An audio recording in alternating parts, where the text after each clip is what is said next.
Olá, queridos, nós vamos dar continuidade ao nosso estudo sobre história história na filosofia, filosofia na história.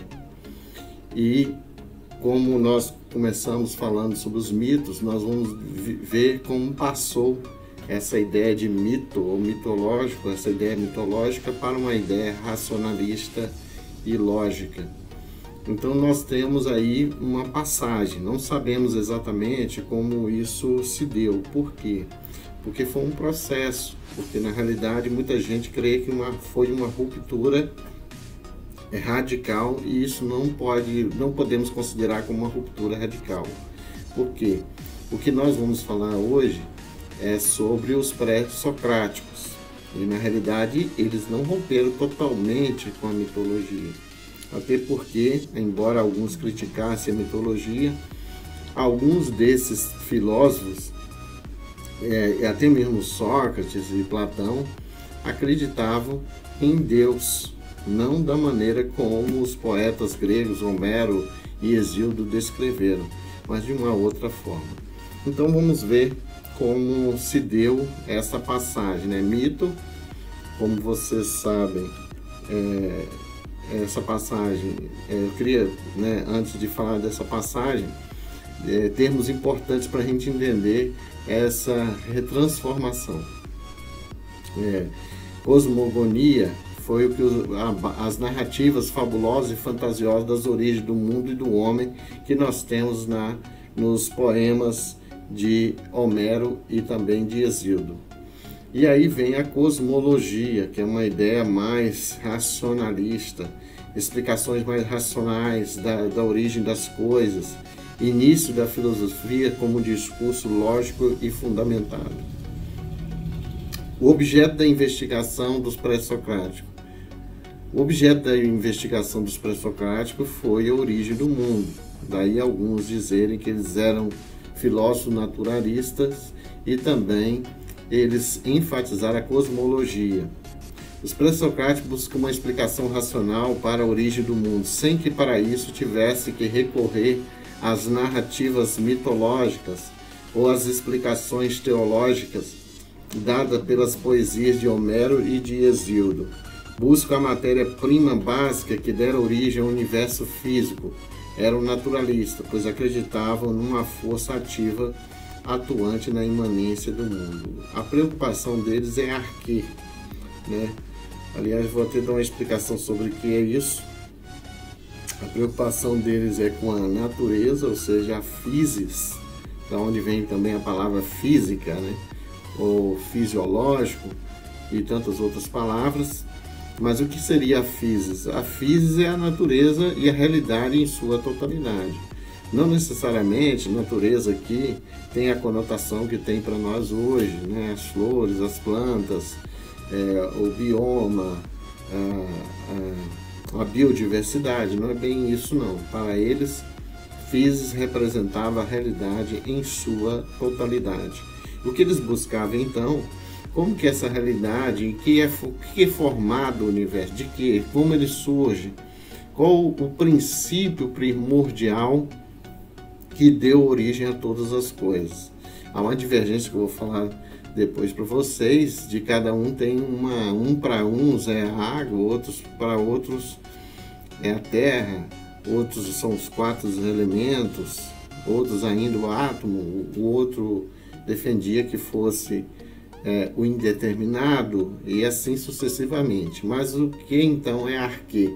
Arquê, da onde vem também a palavra arqueologia, são elementos primordiais e fundamentais da realidade. É aquilo que nós chamamos de elemento, é a substância primordial, a substância que dá origem a todas as outras. E nessa busca, nós temos aquilo que a gente pode chamar de logia, a logia, que é o discurso lógico. Logos, para os gregos, era a razão organizadora da realidade. Então, eles começaram a preocupar, não dar explicações como se os deuses dessem origem ao universo que nós temos, mas sim uma busca racional da matéria-prima, daquilo que deu origem a todas as coisas. E aqui nós temos uma geografia dos pré-socráticos, né? Alguns deles, lembrando que esse período é o período das cidades gregas, das cidades que eram muito autônomas, e algumas dessas colônias gregas, né? Algumas delas situadas aí, por exemplo, na Ásia Menor, outras situadas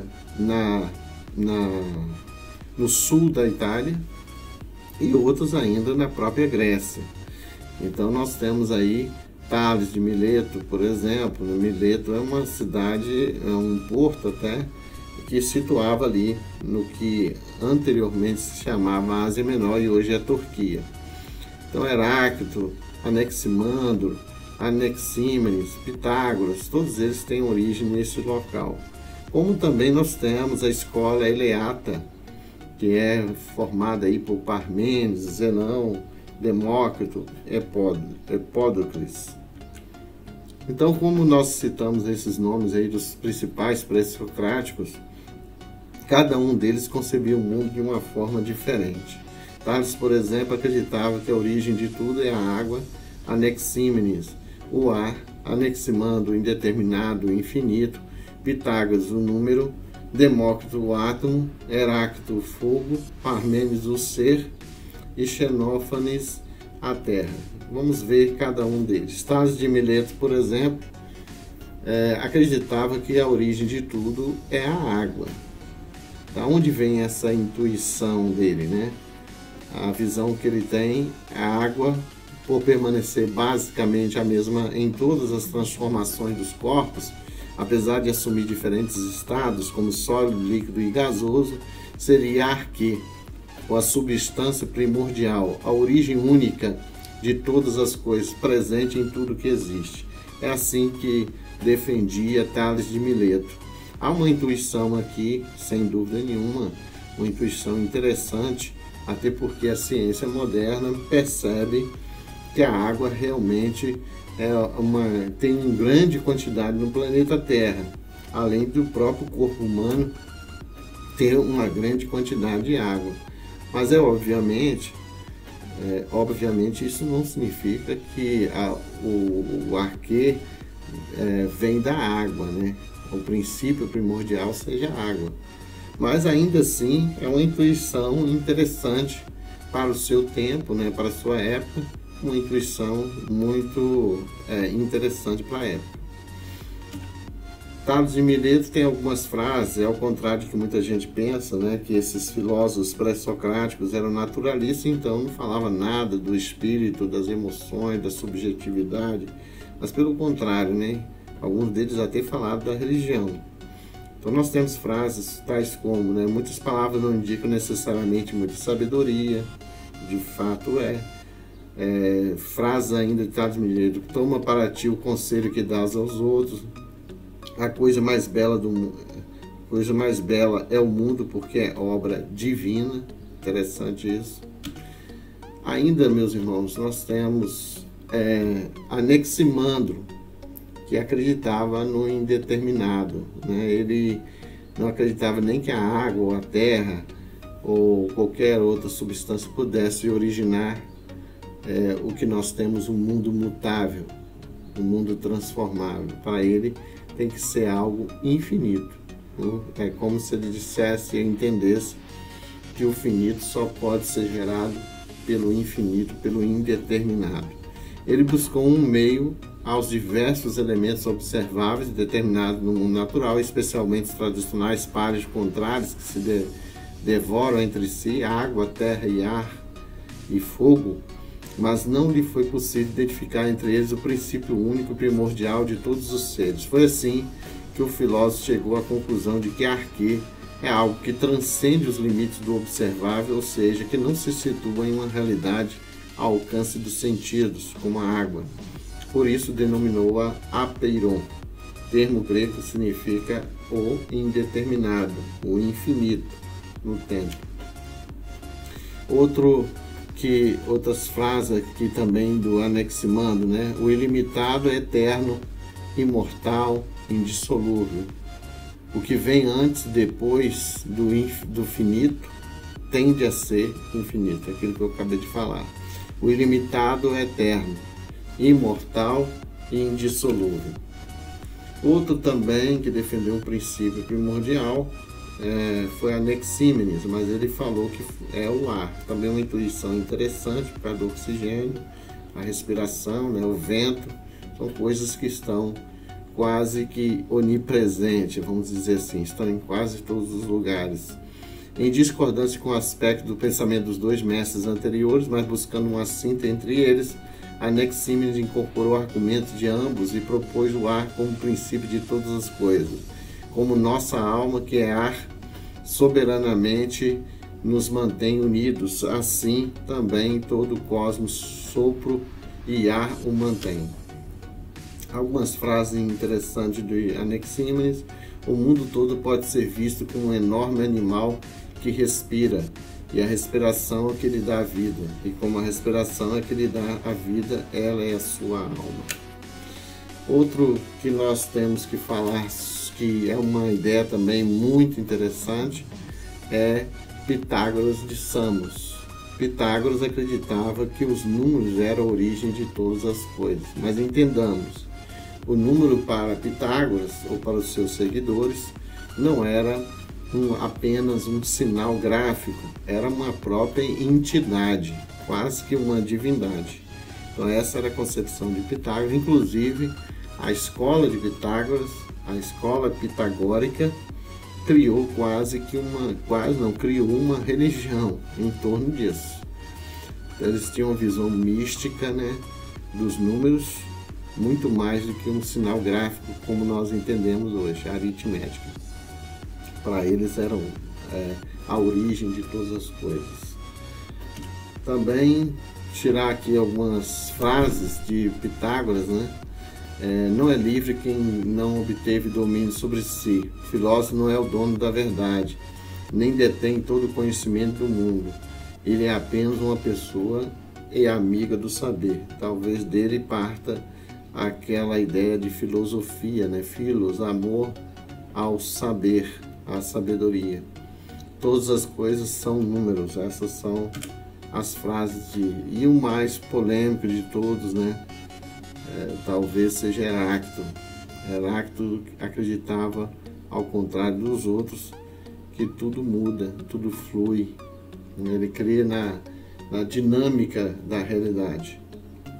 Heráclito observa que a realidade é dinâmica e que a vida está em constante transformação. Assim, o filósofo dizia que tudo flui, nada persiste nem permanece o mesmo.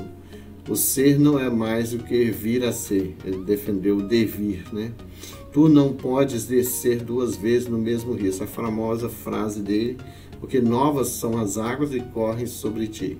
A ideia dele é de que você, quando entra no rio, você não pode entrar no mesmo rio duas vezes ao mesmo tempo. Por quê?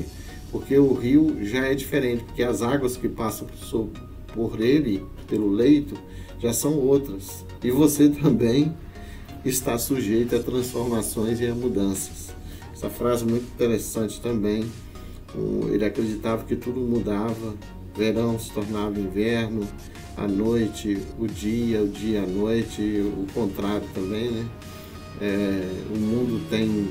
O úmido se torna seco, o seco se torna úmido. Então ele acreditava nessa dinâmica, nessa dialética da vida, nessa dinâmica constante. E ele chegou a dizer que a guerra é a mãe da própria realidade, né?